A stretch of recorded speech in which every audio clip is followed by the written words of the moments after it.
I've been asked a couple of times, why are you gay? Why are you? I'm not gay. I'm married.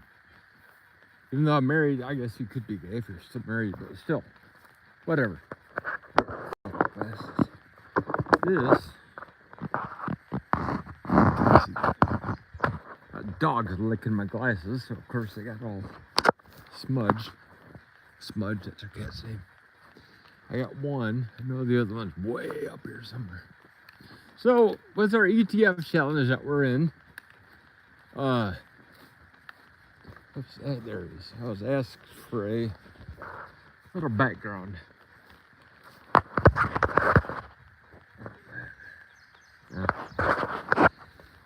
About me, my financial dude. I graduated high school. Took some college. Entrepreneurship and small business management was my main course. And of course I didn't finish because I still had to work at the time, and that didn't help my glasses at all. So I honestly have no college degree. I did go to college. I'm going to assume a lot of people. I went to college but didn't get a degree, which doesn't mean that, it doesn't mean I'm the dumbest person in the world. It means I guess I would be the dumbest person if I actually went to college and paid for a degree that you can get by going to the School of Hard Knocks for free. But no, I have no financial degree at all. I didn't start investing until, honestly, I think my first trade was maybe when my wife and I first got married back in 2003. So I'm going to say it was within the first 5 years of being married. But I remember my first trade. I got set up in TD Ameritrade. I think it was my first brokerage. I remember watching CNBC or NBC or one of the channels, and they had said, we're not going down there. They had said that Johnson & Johnson had been approved for some kind of medicine or something to help people. Oh my God, we got to hurry up and get in this trade before everybody else gets in it. That was me. My first trade, I had no idea. All I heard was a bit of news, and I did what people shouldn't do, trade on news. That was my very first trade, $9.99. I bought one share for, I don't know, $20. I think all around it cost me about $32, $33. Yeah, that was my very first trade. Now I'm much more selective in the news that I listen to, especially when like I said, I don't make trades over news. I let things simmer. But yeah, that was my very first trade. Now yesterday I rolled my 2 cover calls from June 18, 2027 expiration to December of 2028. And I was paid rather handsomely for doing that. So not only was I paid for doing that, I also raised up my strike price from $250 on one call to $300. And then on my other call, I raised from $200 to $250. I did that mainly for 2 reasons. One, premium. And it was a lot of reasons I did it. But premium was one, it looked good. The IV was, gosh, I think I'm sitting at 63 before I moved up and out. And now I think I'm at 65.3.7 something. So even though it's going to be more expensive for my calls to be, they're not going to move as much with Palantir. Hey, we got a plane coming in.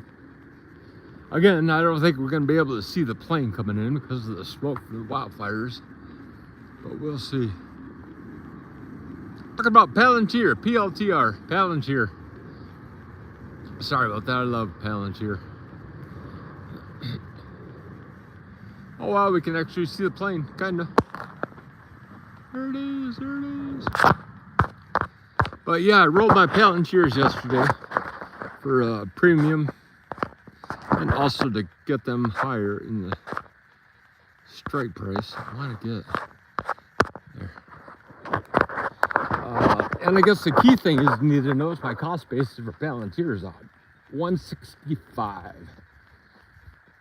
I know Palantir's at 130. It's in quite the downturn. But I honestly, daRuckus, I believe in Palantir 100%. I believe that Palantir will be around for a while. I believe that Palantir is not going to go anywhere. So what this rolling up and out does, of course I'm going off on a tangent on PLTR because I love my Palantir. I love my cover calls. I've been rolling these cover calls for probably a year and a half. Now I think I started at, well, let's see. Oh, we can go on and on about Palantir. But my background for this ETF challenge, why I am in this ETF challenge when I have no business being in this ETF challenge. I wanted to see what other people were doing. I'm kind of insulated up here in northern Michigan. I'm missing a dog. We got one. Number 2 is in there, probably going number 2. But yeah, I wanted to see what everybody else does for their income ETFs, as well as growth and the value of it. Up here in northern Michigan, there's not that many people that are, this is 100% because of the smoke. My back of my throat is just, it's on fire now. But that is the result of the smoke that we're in right now from Canada.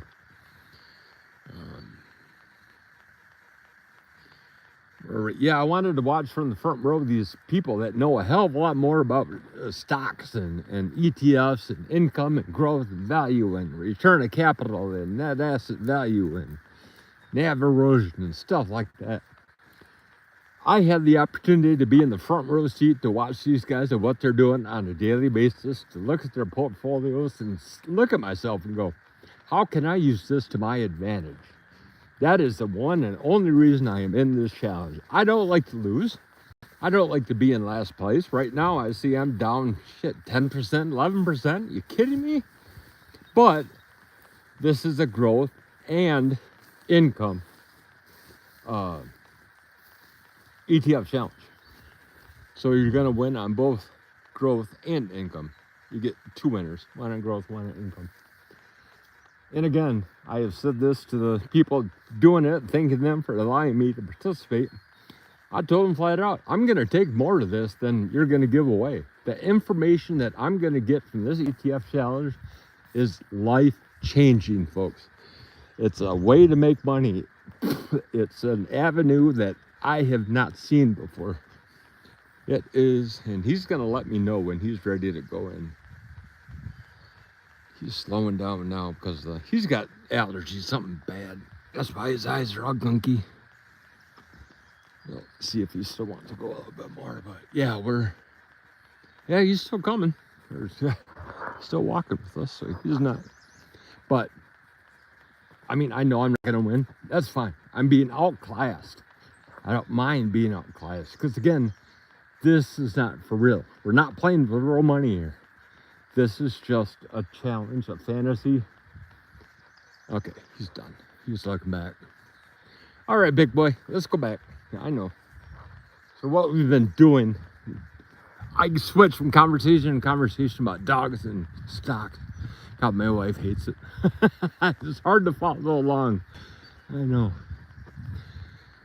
But yeah, we're going to end up taking more short walks than instead of the 1 big hour walk that we usually do right after work. But yeah, I find this ETF challenge fun, interesting, and eye-opening. I'm now watching a guy called himself Dividend Degenerate, or Degenerates on YouTube. His channel is, last one I watched was last night, and he was talking about cover calls and leaps and stuff I'm interested in, obviously. But it's at a pace where I can understand. I'm not, I make it sound like I'm stupid. I'm not. I understand. I don't mind watching videos 3-4 times. Who is it? My retirement trading. Michael. I watched his last cover call video for the second time yesterday. And there's still things I gotta go back and watch again. I watched Max. Kovnitsky. Max. I watch him daily basis. Now he gets really technical. I like Max's in-depth coverage of everything, but at times he's way beyond what I'm doing. And granted, I mean, I understand these people aren't making videos for me specifically, but I take what I get and I'm happy with it, and I use it. I try to use it in my everyday life. Example, I now own UNHW, United Health ETF. I think it's out of Round Hill. Oh, what's the other one you bought? We got blocks, BLOX, the crypto ETF. I mean, these are things that I had no idea about until I got into this ETF challenge and started watching what everybody else is doing. So that's a long way of saying I'm going to take the experience as my winning. Like I have a choice. Watch the other people take home the prizes. That's fine. I get a lifelong of education. That's beautiful. I started seeing, now we're going on to chapter 2. When I started seriously trading was when I walked into my work now and met a coworker that was about ready to retire within 5, 6, 10 years of retirement. This guy had nothing. He had Social Security and he had a pension that he was relying on. A pension of 6 years of work, which after the 5 years vested, and then you get your pension, he had probably 2 or 3 years of pension. And he was going to live off that, him and his wife and 2 kids that live at home. I saw it firsthand, the struggle that this kid was going through. I say kid, he's an old man. But life decisions, man, it leads to something.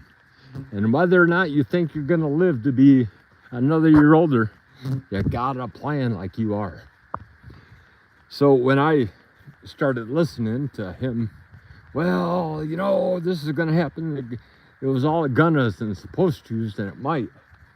Jesus, that's no way. And that scared the bejesus out of me. Knowing that I didn't have much. I have my wife, and have to rely on her. We had to rely on her retirement funds from a couple different jobs.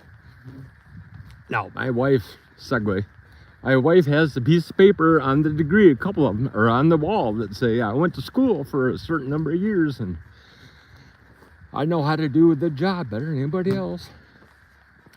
I make fun of her for having those pieces of paper on the wall, but her pieces of paper on the wall allow me to do my trading with funds that I won't say is extra because we need every red penny we got, but if I happen to lose everything, or am I down 13,000 as I was in one day, I'm not going to say I'm not scared. Of course I'm scared, but I know it's not the end of the world. I know there's beyond that. I have a certain amount of funds that I get to use, and it's starting to rain. Oh my God, with this smoke too, Jesus, it's gonna make stuff nasty. But what are we doing? I can't remember what you're talking. Yeah, watch this guy. He finally retired, got his pension from the union. The union sent him a letter that said, your pension is so small, we're just gonna give you 2 payments of $5,000 and then call it good. Wow. He was going to live off that for, I don't know, but That was not going to be me. I could not do that. I want to live comfortably in retirement. I don't want to have a full-time job. I don't want to have to worry. And part of that's moving down to South America. But that's a whole different story. We're not getting into that. Feels like I put my shirt on backwards. Right then. But yeah, I mean, I'm sitting in this challenge. I'm in dead last for growth, and I'm probably going to be in dead last for income. Once, who is a working investor, once he gets his payments, then I'll be in last place. Because I don't get another payment until the 21st, I think, another 2 weeks. And then I might be able to go up one. But, bro, I'm getting outclassed, expectedly, by these people that's what they do with stocks. They dig into stocks, look for the best ones. Again, I work 50, 60 hours a week. What time I do have, you're seeing what I do. The dogs. Or that big old hunk of rust up there, that Jeep. I love playing with everything. The Jeep, dogs, guns. Stocks, I enjoy, but I have to be in a certain mood in order to deep dive into those.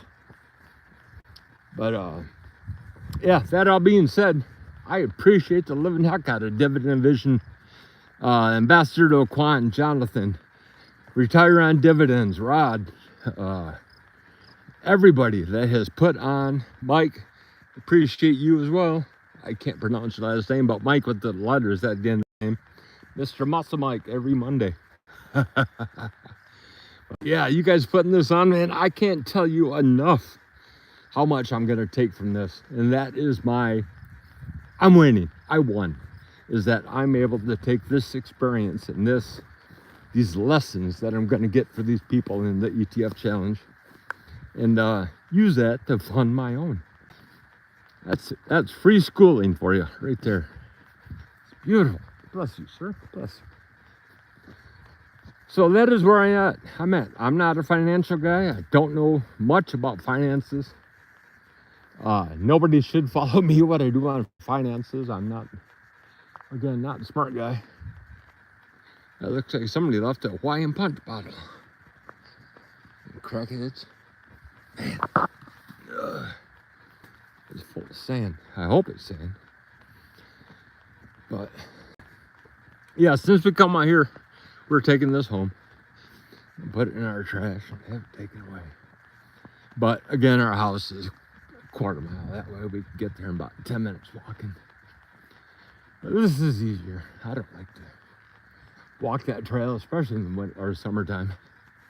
Full of bugs and shit. But yeah, that's a long recap of my ETF challenge, my background. Not a good background. I'm not smart like all the other guys. I'm not financially smart like all the rest of them. Yeah, it's hot. It's raining.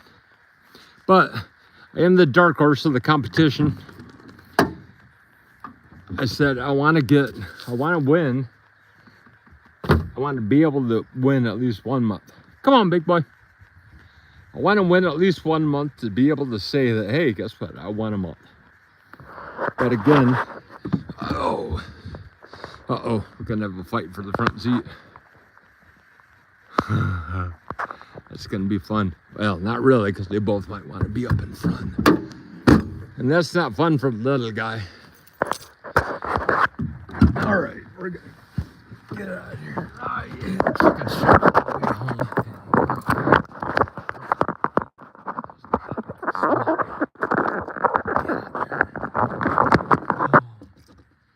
All right, I can't figure this out. So you guys have a great day. Gotta end this here.